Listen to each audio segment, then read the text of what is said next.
లాస్ట్గా ఈ ప్రభుత్వం మీద ఇప్పటికే ప్రజల్లో తీవ్రమైన వ్యతిరేకత అన్నది ఇప్పటికే కనిపిస్తూ ఉంది. మామూలుగా 2 సంవత్సరాల తర్వాత ప్రజల్లో పరిపాలన ఎలా ఉంది అని చెప్పి చూస్తే ఏ ప్రభుత్వానికైనా కూడా సాధారణంగా ఈ లెవెల్లో యాంటీ ఇన్కంబెన్సీ ఆర్ ప్రజల్లో వ్యతిరేకత అనేది ఈ లెవెల్లో మామూలుగా ఉండే పరిస్థితి ఉంటే, చంద్రబాబు నాయుడు గారికి మాత్రం ఈ లెవెల్లో ప్రజల్లో వ్యతిరేకత యాంటీ ఇన్కంబెన్సీ ఇప్పటికే కనిపిస్తూ ఉంది. ఈ పెద్ద మనిషి ఎన్నికలప్పుడు ఏమి చెప్పొచ్చాడు, ఎన్నికలు అయిన తర్వాత ఈ పెద్ద మనిషి ఏం చేస్తూ ఉన్నాడు అన్నది కాస్త విశ్లేషిస్తే అప్పట్లో రిపీటెడ్గా చెప్తా ఉన్న పదాలు, రిపీటెడ్గా చెప్తా ఉన్న మాటలు, సంపద సృష్టిస్తానని, సూపర్ 6 సూపర్ 7 ఇస్తానని, సూపర్ 6 సూపర్ 7 కాదు, జగన్ చేసేటివన్నీ కూడా చేస్తూ ఇంకా అధికంగా సూపర్ 6 సూపర్ 7 కూడా ఇస్తానని కూడా చంద్రబాబు నాయుడు గారి నోట్లో నుంచి అప్పట్లో మనం రిపీటెడ్గా ప్రతి మీటింగ్లోనూ రిపీటెడ్గా ఆయన ఎక్కడికి వెళ్ళినా కూడా రిపీటెడ్గా మనకు ఎప్పుడు కూడా వినిపించేటివి. మరోవైపు చూస్తే సూపర్ 6 సూపర్ 7 ఇస్తాను అని చెప్పిన ఈ పెద్ద మనిషి వాటికైతే దేవుడెరుగు, మన ప్రభుత్వంలో అంతవరకు ఉన్న స్కీములన్నీ కూడా పూర్తిగా రద్దయిపోయి సూపర్ 6 సూపర్ 7 గాలికి ఎగిరిపోయిన పరిస్థితులు రాష్ట్రంలో ప్రస్ఫుటంగా కనిపిస్తూ ఉన్న పరిస్థితులు ఈరోజు. ఒక ప్రభుత్వం నడుస్తూ ఉంది అని అంటే మనమంతా ఏమి ఎక్స్పెక్ట్ చేస్తాం? ఒక ప్రభుత్వం కనీస బాధ్యతలు ఏమిటి అని చెప్పి, ఆ ప్రభుత్వం విద్యాపరంగా మంచి విద్యా వ్యవస్థను ఇవ్వాలి, ఇస్తుంది అని ఎక్స్పెక్ట్ చేస్తాం. వైద్యపరంగా ప్రతి పేదవాడికి మంచి చేస్తుందని, మంచి వైద్య వ్యవస్థ రాష్ట్రంలో ఉంటుందని ఎక్స్పెక్ట్ చేస్తాం.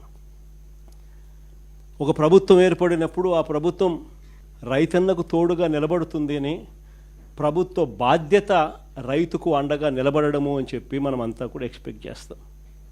ఒక ప్రభుత్వం ఏర్పడితే లా అండ్ ఆర్డర్ బ్రహ్మాండంగా పనిచేయాలని, ఆ లా అండ్ ఆర్డర్లో ఎలాంటి వివక్ష లేకుండా ఆ లా అండ్ ఆర్డర్ ఉంటుందని, అలాంటి మంచి లా అండ్ ఆర్డర్ ప్రభుత్వంలో చూస్తామని ఎవరైనా కూడా ఎక్స్పెక్ట్ చేస్తారు. కానీ ఈరోజు చూస్తే విద్య, వైద్యం, వ్యవసాయం, లా అండ్ ఆర్డర్ ఏది తీసుకున్నా కూడా ఈరోజు తిరోగమనమే కనిపిస్తూ ఉంది. ఈరోజు రాష్ట్రంలో 17 నెలల కాలంలోనే, ఇంత తక్కువ వ్యవధిలోనే ఇంతగా ప్రజల్లో వ్యతిరేకత మూటగట్టుకున్న పరిస్థితులు బహుశా మనం ఎప్పుడూ కూడా చూసిండం. ఫస్ట్ టైం ఇది కూడా జరుగుతూ ఉంది. మొన్న ఈ మధ్యకాలంలో ఈ పెద్ద మనిషి ఒక అడ్వర్టైజ్మెంట్ ఇచ్చాడు, ఈనాడులో అడ్వర్టైజ్మెంట్ ఇచ్చాడు. విజయోత్సవ సభ అని చెప్పి ఒకటి అనంతపురంలో పెడతా ఉన్నప్పుడు ఈ పెద్ద మనిషి ఇచ్చిన అడ్వర్టైజ్మెంట్ ఇది. ఇలా ఈ మాదిరిగా అడ్వర్టైజ్మెంట్ ఇచ్చాడు. ఈనాడు వాళ్ళ పాంప్లెట్ పేపర్లో ఈ అడ్వర్టైజ్మెంట్ కూడా అందరికీ కూడా కనిపిస్తుంది. అసలు ఒకసారి ఈ అడ్వర్టైజ్మెంట్ చూస్తే సూపర్ 6 సూపర్ హిట్ ఈ అడ్వర్టైజ్మెంట్లో పైన హెడ్డింగ్ అని, కింద అవన్నీ కూడా సూపర్ 6 సూపర్ 7కి సంబంధించిన హామీలు అని చెప్పి జనరల్గా కూడా మనం అంతా అనుకుంటాం. ఈ అడ్వర్టైజ్మెంట్లో ఒకసారి చూస్తే ఇది ఎన్నికలప్పుడు ఇచ్చిన అడ్వర్టైజ్మెంట్. సూపర్ 6 సూపర్ 7కి సంబంధించి ఎన్నికలప్పుడు ఇచ్చిన అడ్వర్టైజ్మెంట్. ఈ ఎన్నికలప్పుడు ఇచ్చిన ఈ అడ్వర్టైజ్మెంట్ను నిన్న విజయోత్సవ సభలో ఇచ్చిన ఈ అడ్వర్టైజ్మెంటు ఒకసారి తేడా చూస్తే సూపర్ 6 సూపర్ 7 మారిపోయినాయి. సూపర్ 6 సూపర్ 7 అంశాలు మారిపోయినాయి. ఎన్నికలప్పుడు యువతకు 3,000 రూపాయల నిరుద్యోగ భృతి అని చెప్పినాడు.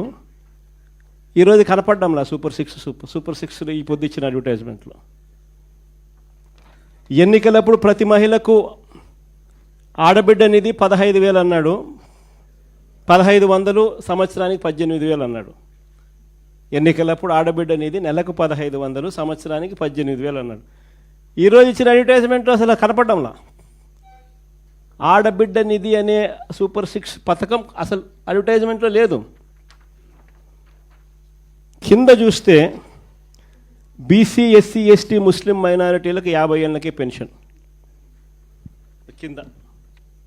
ఈరోజు ఎస్సీ, ఎస్టీ, బీసీ మహిళలకు 50 ఏళ్ళకే పెన్షన్ అనేది అది కూడా అడ్వర్టైజ్మెంట్ లేదు. అంటే ఏకంగా ఏ స్థాయిలో వీళ్ళు మోసాలు ఉన్నాయి అని చెప్పడానికి ఇదొక నిదర్శనం. అధికారంలోకి రాకమునుపు సూపర్ 6, సూపర్ 7 అంటే ఒకటని, అధికారంలోకి వచ్చిన తర్వాత 16 నెలల తర్వాత అసలు ఏమీ చేయకపోయినా కూడా సూపర్ 6, సూపర్ 7 చేసేసాము అని చెప్పి సూపర్ 6, సూపర్ 7లో ఉన్న అంశాలను మార్చేసి ఏకంగా దానికి విజయోత్సవాల పేరుతో బలవంతపు విజయోత్సవాలు కూడా చేసేసినాము అని చెప్పి కూడా చెప్పే గోబల్స్ ప్రచారం నిజంగా ఏ స్థాయిలో వీళ్ళది ఉంది అని చెప్పడానికి ఇది ఒక నిదర్శనం. బహుశా ఈ స్థాయిలో మోసం చేసే వాళ్ళు ప్రపంచ చరిత్రలో బహుశా చాలా తక్కువ మంది ఉంటారేమో. ఒక్కడే కరెక్టే. ఇలాంటి వాడు ప్రపంచ చరిత్రలో దేశంలో ఎవడు ఉండడు. ఈయన ఇచ్చిన సూపర్ 6, సూపర్ 7 ఈ నిరుద్యోగ భృతికి ప్రతి పిల్లాడికి నెలకు 3,000 రూపాయలు, సంవత్సరానికి 36,000 రూపాయలు. ఈ మాదిరిగా బాండ్లు ఇచ్చినారు, ప్రతి ఇంటికి బాండ్లు పంపించినారు. జూన్ 2024 నుంచి ఈ మొత్తం మీ అకౌంట్లో జమ చేయబడుతుంది అని చెప్పి చెప్తారు. ఇంకో బాండ్లు చూస్తే ఇది రాసిచ్చేస్తారు. ఈ మాదిరిగా పవన్ కళ్యాణ్, చంద్రబాబు నాయుడు ఇద్దరు ఫోటోలు పెట్టి ప్రతి ఇంటికి కూడా ఇది పంపించినారు. దీంట్లో ఇద్దరు ఉన్న చోట ఇద్దరు కలిసి ప్రమాణం చేస్తారన్నట్టుగా పెట్టడం. ఈ మోసాలు ఏ స్థాయిలో ఉన్నాయి అంటే సూపర్ 6లో, సూపర్ 7లో చెప్పినటివి ఏవి కూడా అమలు కాకపోగా, కొన్నింటిలో ఏదైతే కొద్దో గొప్ప అమలు చేశారో అవి కూడా అందరికీ ఇవ్వకుండా కొందరికి మాత్రమే ఇచ్చే పరిస్థితిలో మరికొన్ని. ఈ పెద్ద మనిషి హయాంలో అన్ని రకాలుగా వ్యవస్థలన్నీ కూడా నీరు గారిపోయిన పరిస్థితులు కనిపిస్తూ ఉన్నాయి. రైతులు ఈరోజు ఉన్న పరిస్థితి ఎంతటి దారుణంగా ఉన్నారు. రైతుల పరిస్థితి అంటే ఏ పంటకు రైతన్నలకు గిట్టుబాటు ధర రాని పరిస్థితి.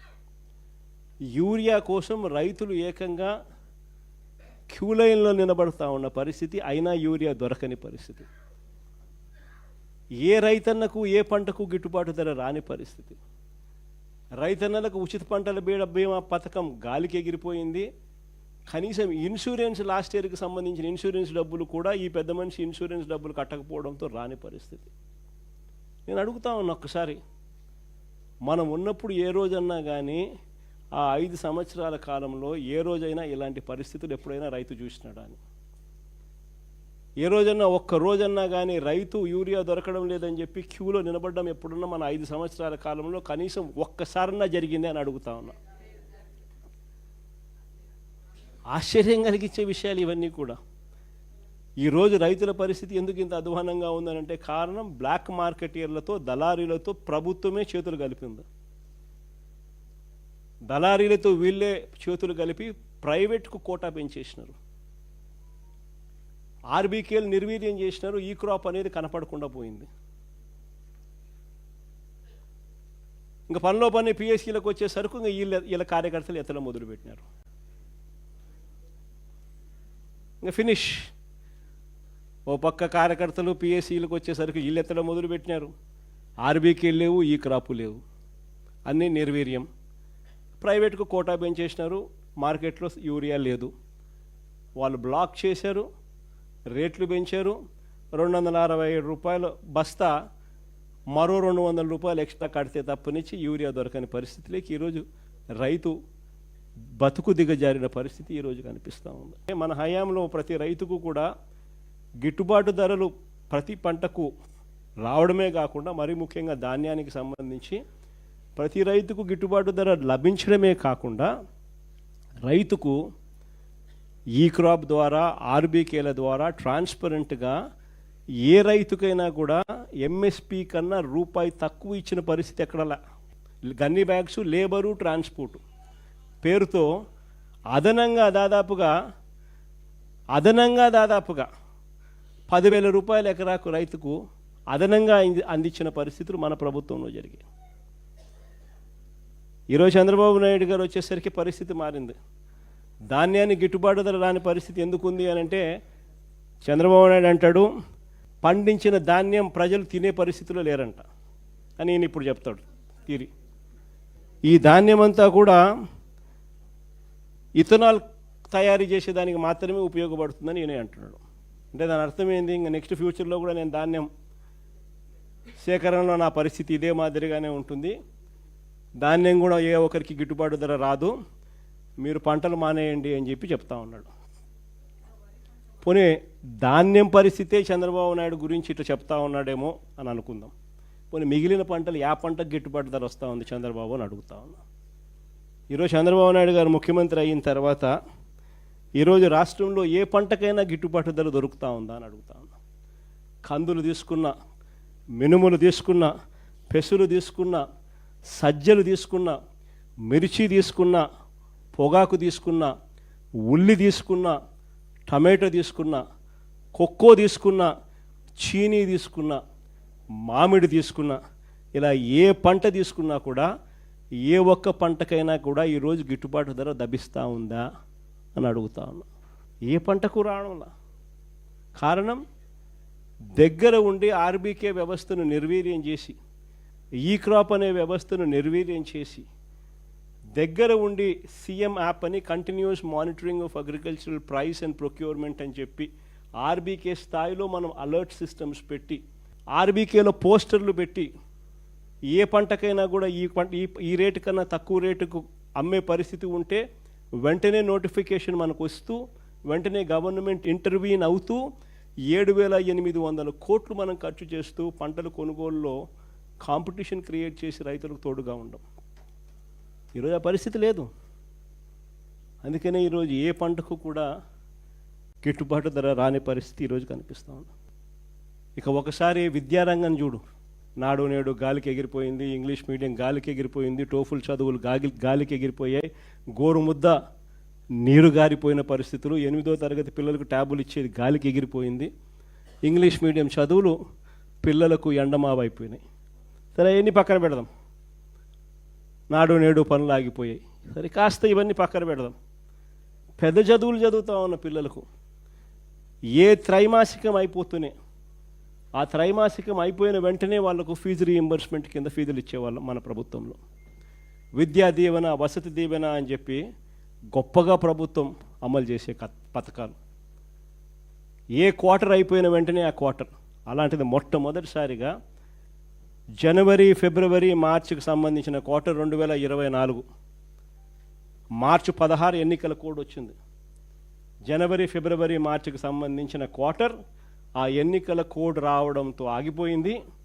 తర్వాత చంద్రబాబు నాయుడు ప్రభుత్వం వచ్చింది, ఫినిష్. వసతి దీవెన ప్రతి ఏప్రిల్ 2024 ఎన్నికల కోడ్ వల్ల ఆగిపోయింది. మళ్ళా ఏప్రిల్ 2025 మళ్ళా రెండవ ఇన్స్టాల్మెంట్ వసతి దీవెన 1,100 కోట్లు ఏప్రిల్ 2024, 1,100 కోట్లు ఏప్రిల్ 2025, 2,200 కోట్లు. ఇచ్చిందంత 0. ఈరోజు పిల్లలకు చదువులు ఆగిపోతూ ఉన్న పరిస్థితులు. చదువుకునేదానికి పేదవాడు ధైర్యం చేయడంలా ఈరోజు ఇంజనీరింగ్ కాలేజీలో చేరడానికి. చదువుతూ ఉన్న పిల్లడికి ఈరోజు సర్టిఫికెట్లు అందడంలా. కాలేజ్ యాజమాన్యాలు ఈరోజు పిల్లలను చదివించాలి అని అంటే, తీసుకోవాలంటే భయపడతా ఉన్న పరిస్థితులు. ఇది విద్యారంగం పరిస్థితి. ఇంకా కాస్త ఒకసారి అడుగు ముందుకేసి చూస్తే ఇక వైద్య రంగం గురించి నేను చెప్పాల్సిన పనుల. ఆరోగ్యశ్రీ అన్నది 25 లక్షల దాకా ప్రతి పేదవాడు దర్జాగా ప్రైవేట్ హాస్పిటల్కి పోయి, నెట్వర్క్ హాస్పిటల్కి పోయి వైద్యం చేయించుకొని వచ్చే పరిస్థితి. 25 లక్షల దాకా ప్రతి పేదవాడికి ఉచితంగా వైద్యం అందే పరిస్థితి. 3,300 ప్రొసీజర్లకు వైద్యం అందిస్తూ ఉన్న పరిస్థితి. ఈరోజు ఆరోగ్యశ్రీకి ఈ పెద్ద మనిషి గత 16-17 నెలల నుంచి పెట్టిన బాకీ. మామూలుగా ఆరోగ్యశ్రీ నడపాలంటే నెలకు 300 కోట్లు అవుతుంది ఖర్చు.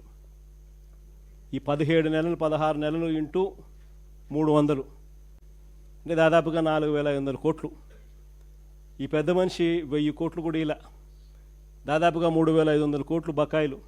ఏ పేదవాడు కూడా ఈరోజు ఆరోగ్యశ్రీ కోసం, వైద్యం కోసం ఏ పేదవాడైనా కూడా ఏ హాస్పిటల్కు పోలేని పరిస్థితి ఈరోజు కనిపిస్తూ ఉంది.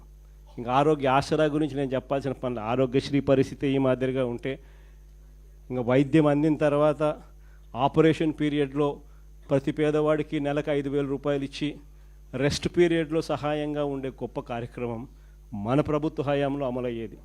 సంవత్సరానికి 450 కోట్లు ఖర్చు అయ్యే ఈ కార్యక్రమానికి ఈ 16 నెలలు 17 నెలలుగా అయిన ఖర్చు దాదాపుగా 600 కోట్లు. ఈ పెద్ద మనిషి చంద్రబాబు నాయుడు ఇచ్చింది పెద్ద బోర్డు సున్నా.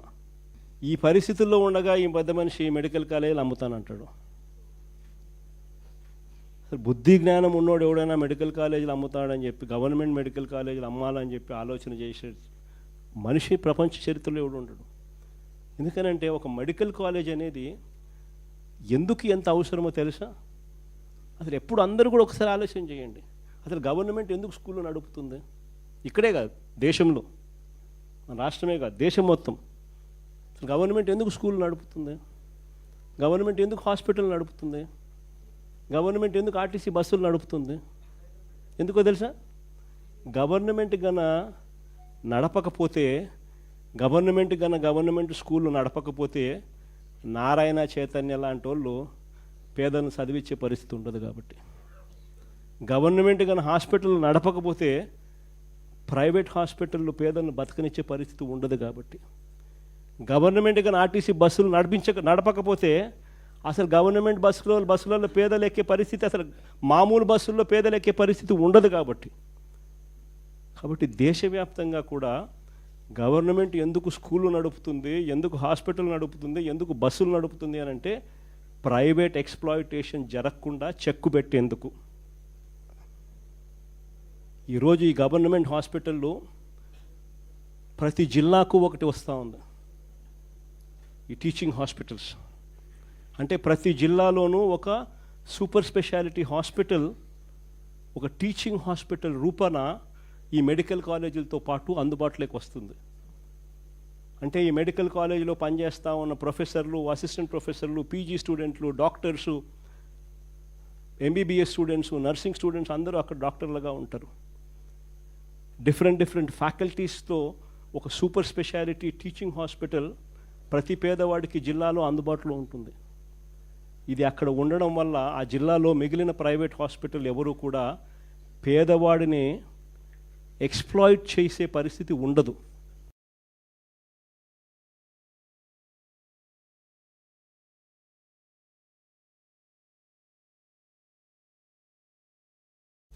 ఒక గొప్ప విప్లవం ఇది.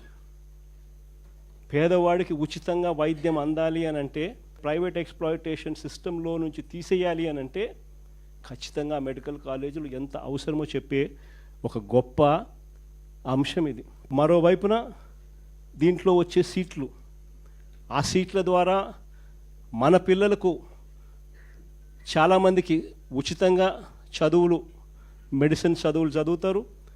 మిగిలిన వాళ్ళకు కూడా ప్రైవేట్తో పోలిస్తే తక్కువ రేటుకి సీట్లు అందుబాటులోకి వస్తాయి గవర్నమెంట్ మెడికల్ కాలేజెస్లో.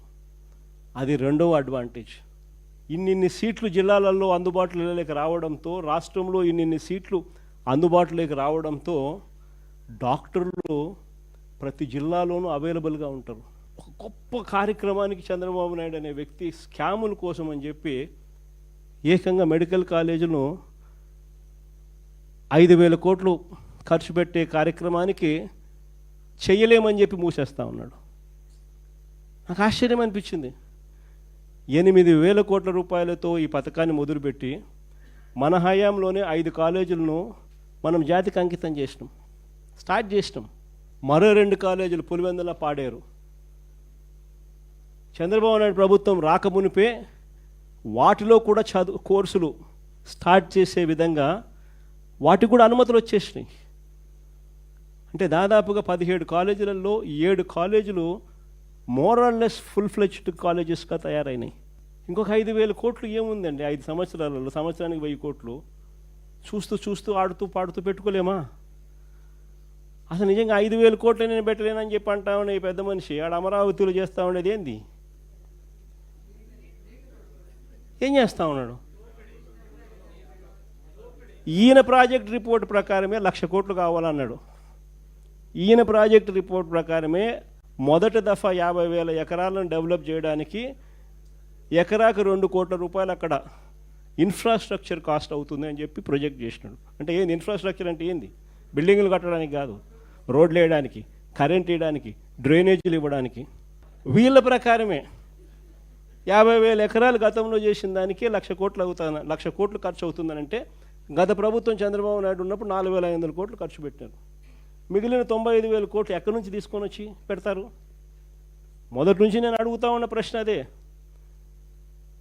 ఈ 95,000కు ఎక్కడి నుంచి తీసుకొచ్చి పెడతారని చెప్పి ప్రజలు అడుగుతూ ఉన్నప్పుడు ఈ పెద్ద మనిషి ఇంకో 50,000 ఎకరాలు కావాలంటున్నాడు.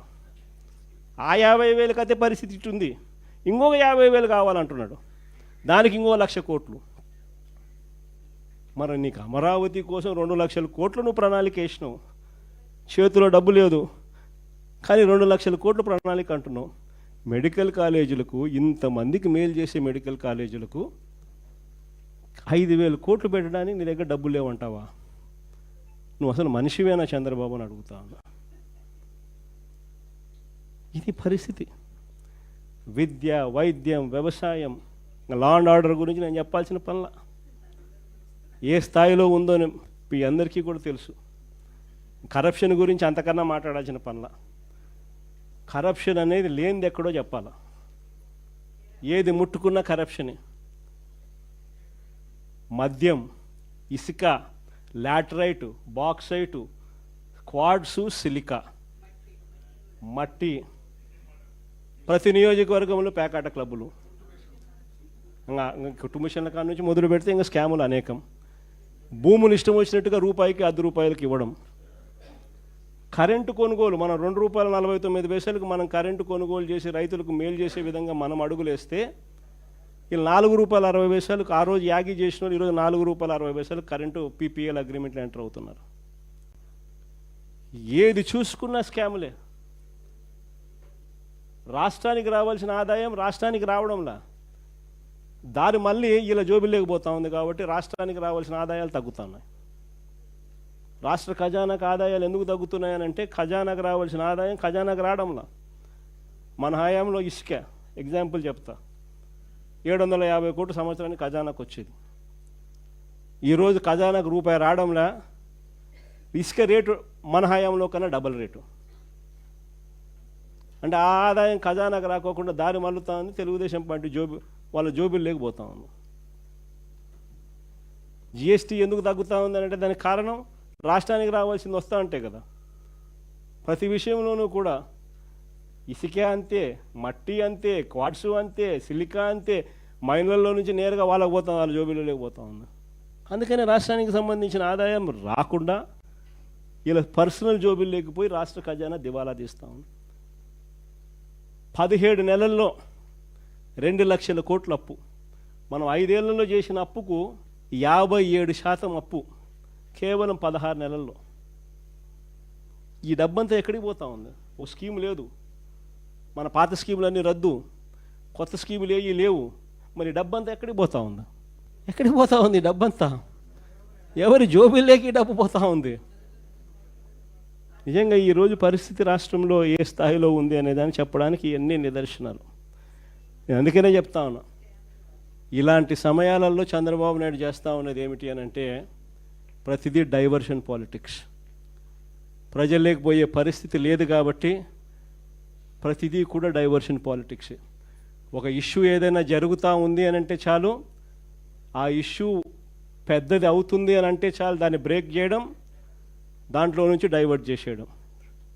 ఆ టాపిక్ డైవర్ట్ చేసే విషయాలలో గుళ్ళు కనిపిస్తాయి, గోపురాలు కనిపిస్తాయి, ఇంకా రకరకాల ఆరోపణలు కనిపిస్తాయి, రకరకాల మనుషుల మీద బురద జల్లే కార్యక్రమాలు కనిపిస్తాయి. ఇవన్నీ కూడా కనిపిస్తూ ఉన్నాయి. నేను మీ అందరితో కూడా ఒకటే చెప్తా ఉన్నా, చంద్రబాబు నాయుడు అనే వ్యక్తి ప్రజల్లోకి పోయే పరిస్థితి లేదు. సజావుగా ఎలక్షన్ జరుపుకునే పరిస్థితి అంతకన్నా లేదు. సజావుగా ఎలక్షన్ జరిగితే చంద్రబాబు నాయుడుకు డిపాజిట్లు రావన్న సంగతి చంద్రబాబుకు తెలుసు. కాబట్టే ఈ పెద్ద మనిషి ఎన్నికలు సజావుగా జరిగించే కార్యక్రమం చెయ్యడు. కాబట్టి మీరంతా ఇంకా ఎక్కువ సన్నద్ధం కావాలి. కాబట్టి మీరంతా ఇంకా ఎక్కువ గట్టిగా నిలబడాల్సిన పరిస్థితి వస్తుంది. 14 సంవత్సరాలు అయింది మన పార్టీ పెట్టి. ఈ 14 ఏళ్ల కాలంలో పార్టీ ఇంత బలంగా ఉండడానికి కారణం ఎవరు అని అంటే వైఎస్ఆర్సిపి ఫ్యామిలీ. ప్రతి కార్యకర్త నిజంగా భుజాన వేసుకున్నాడు కాబట్టే, ప్రతి గ్రామంలోనూ ఉన్న ప్రతి కార్యకర్త భుజాన వేసుకున్నాడు కాబట్టే పార్టీ ఇంత బలంగా ఉంది. మొన్న జరిగిన ఎన్నికల్లో కూడా ఒక్క వైఎస్ఆర్సిపి ఒక్కటే ఒకవైపు, మిగిలిన అన్ని పార్టీలు ఒకవైపు, అందరూ ఒకవైపు, మనం ఒక్కళ్ళం ఒకవైపు. అయినా 40% ఓట్ షేర్తో గట్టిగా నిలబడ్డాం. నేను ఒకటే చెప్తా ఉన్నా, ఈ స్థాయిలో మనం నిలబడగలిగాము అని అంటే దానికి కారణం కార్యకర్తలు.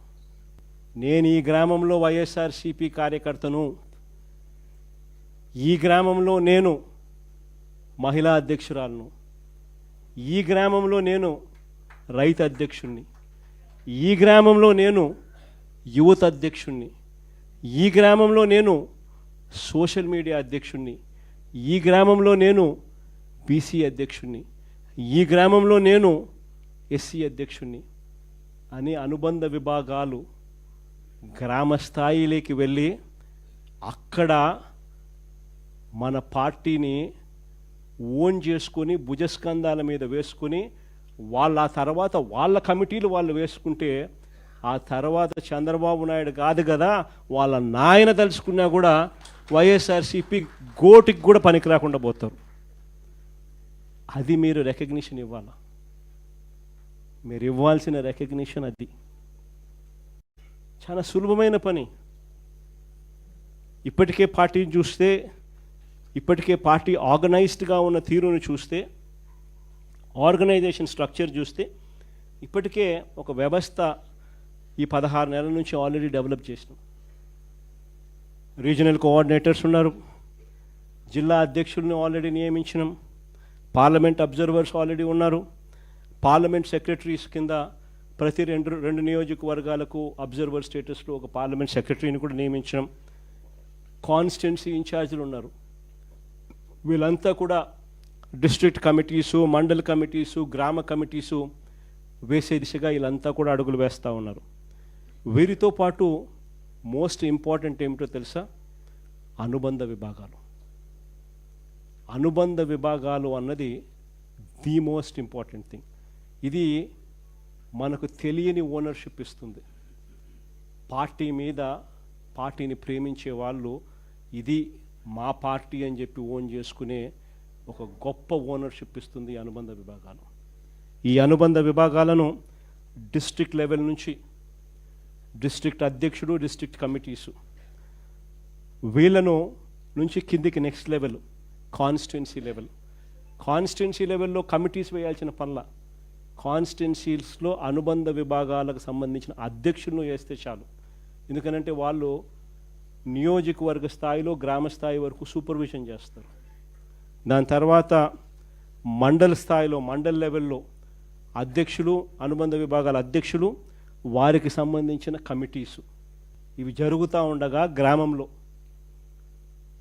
గ్రామానికి సంబంధించిన విలేజ్ కమిటీసు, ఈ విలేజ్ కమిటీస్తో పాటు ఆ గ్రామంలో ఈ 7 అనుబంధ విభాగాలు రావాలి. ఈ అనుబంధ విభాగాలకు సంబంధించిన 7 మంది సభ్యులు కూడా ఎక్స్ అఫిషియో సభ్యుల కింద గ్రామ కమిటీకి అనుసంధానం అవుతారు. ఆ తర్వాత ఈ అనుబంధ విభాగాల అధ్యక్షులు గ్రామ స్థాయిలో వాళ్ళు వాళ్ళ కమిటీలు వేసుకుంటారు. అలా కమిటీలు వేసుకున్నాక మనం వీళ్ళందరికీ ఐడి కార్డులు ఇస్తాం.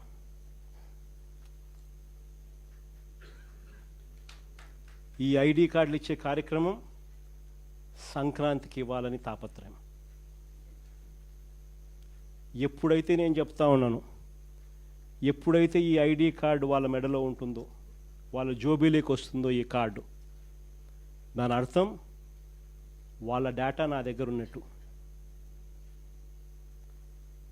వాళ్ళను సాక్షాత్తు వైఎస్ఆర్సిపి అధ్యక్షుడు గుర్తిస్తూ ఉన్నట్టు, రికగ్నైజ్ చేస్తూ ఉన్నట్టు, వాళ్ళ డేటా మన దగ్గర ఉన్నట్టు.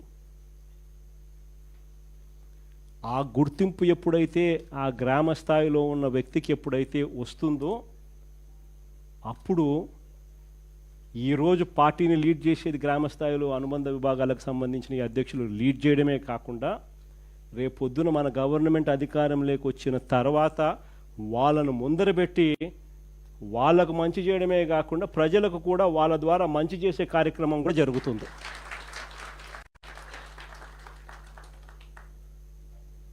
ఇది చెయ్యి చాచిన కార్యక్రమం. ఆర్గనైజేషనల్ పరంగా మనం 100% ఈ దిశగా అడుగులు వేసి 100% దీన్ని గ్రాస్ రూట్ మీదకి తీసుకొని రాగలిగితే ఎందుకు జరగదో చూస్తాం. చివరిగా ఇంకా ఒక లాస్ట్ ప్రోగ్రామ్ ఒకటి లాంచ్ చేస్తున్నాం. ఈ ప్రోగ్రామ్ ఏంటంటే మన కార్యకర్తల కోసం, రాష్ట్రంలో అన్యాయానికి గురైన ఏ కార్యకర్త అయినా కూడా డిజిటల్ బుక్ ఇప్పుడు లాంచ్ చేస్తూ ఉన్నాం. మీ అందరి సమక్షంలో రేపొద్దున రాష్ట్రంలో ఎక్కడ ఎవరికి ఏ అన్యాయం ఇప్పటికే జరిగినా ఆ డిజిటల్ బుక్ను వీళ్ళు దీన్ని ఉపయోగించుకొని 2 రకాలుగా ఈ డిజిటల్ బుక్ పనిచేస్తుంది. /digitalbook/vySRCP.comలోకి వెళ్ళి ఎంటర్ అయ్యి మీ ఫోన్ నెంబర్ను టైప్ చేయగానే ఓటీపీ వస్తుంది. దాన్ని ఎంటర్ చేయగానే లొకేషను, కెమెరా, పర్మిషన్ అడుగుతుంది. అది మీరు ఇవ్వగానే మొదట మీకు జరిగిన అన్యాయం గురించి వివరాలు అడుగుతుంది, మీరు నమోదు చేయాలి. ఆ తర్వాత మీ దగ్గర ఏమైనా ఈ అన్యాయానికి సంబంధించిన ఫోటోగ్రాఫ్స్, ఆధారాలు, ఇంకా ఏదైనా అప్లోడ్ చేసే కార్యక్రమాలు కూడా చేయాలి.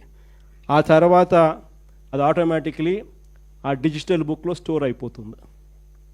ఇది ఒక రకమైన పద్ధతి. రెండో పద్ధతి IVRS విధానం కూడా ఉంది. అంటే ఒక టెలిఫోన్ నెంబర్ 040-491-71718. ఈ ఫోన్ నెంబర్కు మీరు ఫోన్ చేస్తే వైఎస్ఆర్సిపి అన్యాయానికి గురైన కార్యకర్తల కోసం డిజిటల్ బుక్లో ఫిర్యాదు చేయొచ్చు. ఫోన్ చేసిన వెంటనే బీప్ సౌండ్ వస్తుంది. వెంటనే ఫిర్యాదు చేయాలనుకున్న వాళ్ళు తమకు జరిగిన అన్యాయము, తాము ఏ నియోజకవర్గం నుంచి చేస్తున్నారో చెప్పాలి. ఆ తర్వాత ఎవరి మీద కంప్లైంట్ చేస్తున్నారో, జరిగిన అన్యాయం ఏమిటో, ఆ వివరాలు ఏమిటో కూడా చెప్పాలి. అలా చెప్పిన వెంటనే ఆ నెంబర్కు కాల్ చేయగానే దశల వారీగా ఏం చేయాలనో గైడెన్స్ ఇస్తూ కంప్లీట్ చేస్తుంది ప్రాసెస్ను. ఇది అన్యాయానికి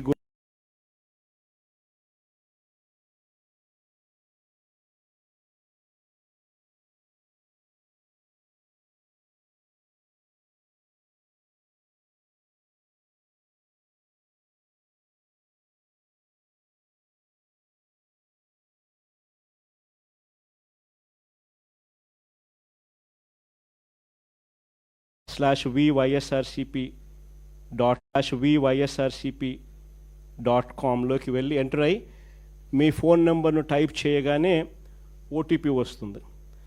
దాన్ని ఎంటర్ చేయగానే లొకేషను, కెమెరా, పర్మిషన్ అడుగుతుంది.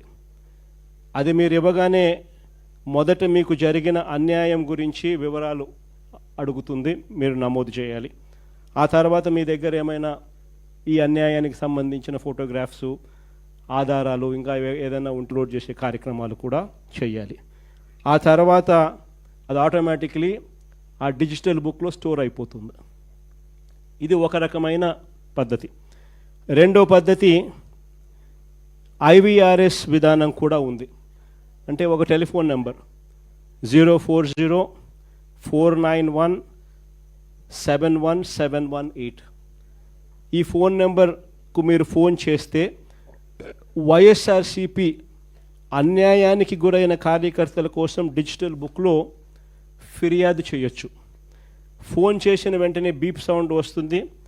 వెంటనే ఫిర్యాదు చేయాలనుకున్న వాళ్ళు తమకు జరిగిన అన్యాయము, తాము ఏ నియోజకవర్గం నుంచి చేస్తున్నారో చెప్పాలి. ఆ తర్వాత ఎవరి మీద కంప్లైంట్ చేస్తున్నారో, జరిగిన అన్యాయం ఏమిటో, ఆ వివరాలు ఏమిటో కూడా చెప్పాలి. అలా చెప్పిన వెంటనే ఆ నెంబర్కు కాల్ చేయగానే దశల వారీగా ఏం చేయాలనో గైడెన్స్ ఇస్తూ కంప్లీట్ చేస్తుంది ప్రాసెస్ను. ఇది అన్యాయానికి గురైన ప్రతి కార్యకర్తకు ఇది ఒక శ్రీరామ రక్ష. నేను ఈరోజు చెప్తా ఉన్నా, ఆ ప్రతి డేటా కూడా ఆ డిజిటల్ డైరీలో నమోదై ఉంటుంది. రేపు పొద్దున మనం అధికారంలోకి వచ్చిన తర్వాత ఈ డిజిటల్ డైరీలో నమోదు చేసిన ఈ కేసులను మీద ప్రత్యేకమైన బృందాలను పెడతాం. అన్యాయం చేసిన వాళ్ళను రిటైర్ అయిపోయి ఉన్నా కూడా, రాష్ట్రంలో వాళ్ళు లేకపోయినా కూడా, సప్త సముద్రాల అవతలున్న అందరినీ పిలిపిస్తాం, చట్టం ముందర నిలబెట్టించి శిక్ష పడేలా అన్యాయానికి ఈరోజు గురైన వ్యక్తికి సంతోషం కలిగించేలా ప్రతి అడుగు దీని ద్వారా పడుతుంది. ఖచ్చితంగా వీళ్ళేదో రెడ్ బుక్ అంటా ఉన్నారు. రేపు పొద్దున డిజిటల్ బుక్ ఎలా ఉంటుందో కూడా వీళ్ళందరికీ కూడా అర్థం కావాలి. ఈరోజు దాదాపుగా 16-17 నెలలు అయిపోయిన నేపథ్యంలో ఈరోజు ఈ సమావేశం నిర్వహిస్తూ ఉన్నాం. ఫాస్ట్గా ఈ ప్రభుత్వం మీద ఇప్పటికే ప్రజల్లో తీవ్రమైన వ్యతిరేకత అన్నది ఇప్పటికే కనిపిస్తూ ఉంది. మామూలుగా 2 సంవత్సరాల తర్వాత ప్రజల్లో పరిపాలన ఎలా ఉంది అని చెప్పి చూస్తే ఏ ప్రభుత్వానికైనా కూడా సాధారణంగా ఈ లెవెల్లో యాంటీ ఇన్కంబెన్సీ ఆర్ ప్రజల్లో వ్యతిరేకత అనేది ఈ లెవెల్లో మామూలుగా ఉండే పరిస్థితి ఉంటే, చంద్రబాబు నాయుడు గారికి మాత్రం ఈ లెవెల్లో ప్రజల్లో వ్యతిరేకత యాంటీ ఇన్కంబెన్సీ ఇప్పటికే కనిపిస్తూ ఉంది. ఈ పెద్ద మనిషి ఎన్నికలప్పుడు ఏమి చెప్పొచ్చాడు, ఎన్నికలు అయిన తర్వాత ఈ పెద్ద మనిషి ఏం చేస్తూ ఉన్నాడు అన్నది కాస్త విశ్లేషిస్తే, అప్పట్లో రిపీటెడ్గా చెప్తా ఉన్న పదాలు, రిపీటెడ్గా చెప్తా ఉన్న మాటలు, సంపద సృష్టిస్తానని, సూపర్ 6 సూపర్ 7 ఇస్తానని, సూపర్ 6 సూపర్ 7 కాదు, జగన్ చేసేటివన్నీ కూడా చేస్తూ ఇంకా అధికంగా సూపర్ 6 సూపర్ 7 కూడా ఇస్తానని కూడా చంద్రబాబు నాయుడు గారి నోట్లో నుంచి అప్పట్లో మనం రిపీటెడ్గా ప్రతి మీటింగ్లోనూ రిపీటెడ్గా ఆయన ఎక్కడికి వెళ్ళినా కూడా రిపీటెడ్గా మనకు ఎప్పుడు కూడా వినిపించేటివి. మరోవైపు చూస్తే సూపర్ 6 సూపర్ 7 ఇస్తాను అని చెప్పిన ఈ పెద్ద మనిషి వాటికైతే దేవుడెరుగు, మన ప్రభుత్వంలో అంతవరకు ఉన్న స్కీములన్నీ కూడా పూర్తిగా రద్దయిపోయి సూపర్ 6 సూపర్ 7 గాలికి ఎగిరిపోయిన పరిస్థితులు రాష్ట్రంలో ప్రస్ఫుటంగా కనిపిస్తూ ఉన్న పరిస్థితులు. ఈరోజు ఒక ప్రభుత్వం నడుస్తూ ఉంది అని అంటే మనమంతా ఏమి ఎక్స్పెక్ట్ చేస్తాం? ఒక ప్రభుత్వం కనీస బాధ్యతలు ఏమిటి అని చెప్పి, ఆ ప్రభుత్వం విద్యాపరంగా మంచి విద్యా వ్యవస్థను ఇస్తుంది అని ఎక్స్పెక్ట్ చేస్తాం. వైద్యపరంగా ప్రతి పేదవాడికి మంచి చేస్తుందని, మంచి వైద్య వ్యవస్థ రాష్ట్రంలో ఉంటుందని ఎక్స్పెక్ట్ చేస్తాం. ఒక ప్రభుత్వం ఏర్పడినప్పుడు ఆ ప్రభుత్వం రైతన్నకు తోడుగా నిలబడుతుంది అని, ప్రభుత్వ బాధ్యత రైతుకు అండగా నిలబడము అని చెప్పి మనం అంతా కూడా ఎక్స్పెక్ట్ చేస్తాం. ఒక ప్రభుత్వం ఏర్పడితే లా అండ్ ఆర్డర్ బ్రహ్మాండంగా పనిచేయాలని, ఆ లా అండ్ ఆర్డర్లో ఎలాంటి వివక్ష లేకుండా ఆ లా అండ్ ఆర్డర్ ఉంటుందని, అలాంటి మంచి లా అండ్ ఆర్డర్ ప్రభుత్వంలో చూస్తామని ఎవరైనా కూడా ఎక్స్పెక్ట్ చేస్తారు. కానీ ఈరోజు చూస్తే విద్య, వైద్యం, వ్యవసాయం, లా అండ్ ఆర్డర్ ఏది తీసుకున్నా కూడా ఈరోజు తిరోగమనమే కనిపిస్తూ ఉంది.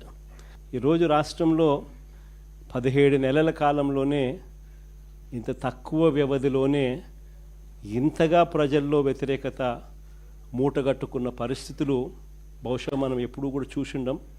ఫస్ట్ టైం ఇది కూడా జరుగుతూ ఉంది. మొన్న ఈ మధ్యకాలంలో ఈ పెద్ద మనిషి ఒక అడ్వర్టైజ్మెంట్ ఇచ్చాడు, ఈనాడులో అడ్వర్టైజ్మెంట్ ఇచ్చాడు. విజయోత్సవ సభ అని చెప్పి ఒకటి అనంతపురంలో పెడతా ఉన్నప్పుడు ఈ పెద్ద మనిషి ఇచ్చిన అడ్వర్టైజ్మెంట్ ఇది. ఇలా ఈ మాదిరిగా అడ్వర్టైజ్మెంట్ ఇచ్చాడు. ఈనాడు వాళ్ళ పాంఫ్లెట్ పేపర్లో ఈ అడ్వర్టైజ్మెంట్ కూడా అందరికీ కూడా కనిపిస్తుంది. అసలు ఒకసారి ఈ అడ్వర్టైజ్మెంట్ చూస్తే సూపర్ 6 సూపర్ హిట్ ఈ అడ్వర్టైజ్మెంట్లో పైన హెడ్డింగ్ అని కింద అవన్నీ కూడా సూపర్ 6 సూపర్ 7కి సంబంధించిన హామీలు అని చెప్పి జనరల్గా కూడా మనం అంతా అనుకుంటాం. ఈ అడ్వర్టైజ్మెంట్ ఒకసారి చూస్తే ఇది ఎన్నికలప్పుడు ఇచ్చిన అడ్వర్టైజ్మెంట్. సూపర్ 6 సూపర్ 7కి సంబంధించి ఎన్నికలప్పుడు ఇచ్చిన అడ్వర్టైజ్మెంట్. ఈ ఎన్నికలప్పుడు ఇచ్చిన ఈ అడ్వర్టైజ్మెంట్ను నిన్న విజయోత్సవ సభలో ఇచ్చిన ఈ అడ్వర్టైజ్మెంటు ఒకసారి తేడా చూస్తే సూపర్ 6 సూపర్ 7 మారిపోయినాయి. సూపర్ 6 సూపర్ 7 అంశాలు మారిపోయినాయి. ఎన్నికలప్పుడు యువతకు 3,000 రూపాయల నిరుద్యోగ భృతి అని చెప్పినాడు. ఈరోజు కనపడ్డంలా సూపర్ 6 సూపర్ 6 ఈ పొద్దు ఇచ్చిన అడ్వర్టైజ్మెంట్లో. ఎన్నికలప్పుడు ప్రతి మహిళకు ఆడబిడ్డ నిధి 15,000 అన్నాడు, 1,500 సంవత్సరానికి 18,000 అన్నాడు. ఎన్నికలప్పుడు ఆడబిడ్డ నిధి నెలకు 1,500 సంవత్సరానికి 18,000 అన్నాడు. ఈరోజు ఇచ్చిన అడ్వర్టైజ్మెంట్లో అసలు కనపడ్డంలా. ఆడబిడ్డ నిధి అనే సూపర్ 6 పథకం అసలు అడ్వర్టైజ్మెంట్లో లేదు. కింద చూస్తే బీసీ ఎస్సీ ఎస్టీ ముస్లిం మైనారిటీలకు 50 ఏళ్ళకే పెన్షన్ కింద. ఈరోజు ఎస్సీ ఎస్టీ బీసీ మహిళలకు 50 ఏళ్ళకే పెన్షన్ అనేది అది కూడా అడ్వర్టైజ్మెంట్ లేదు. అంటే ఏకంగా ఏ స్థాయిలో వీళ్ళు మోసాలు ఉన్నాయి అని చెప్పడానికి ఇదొక నిదర్శనం.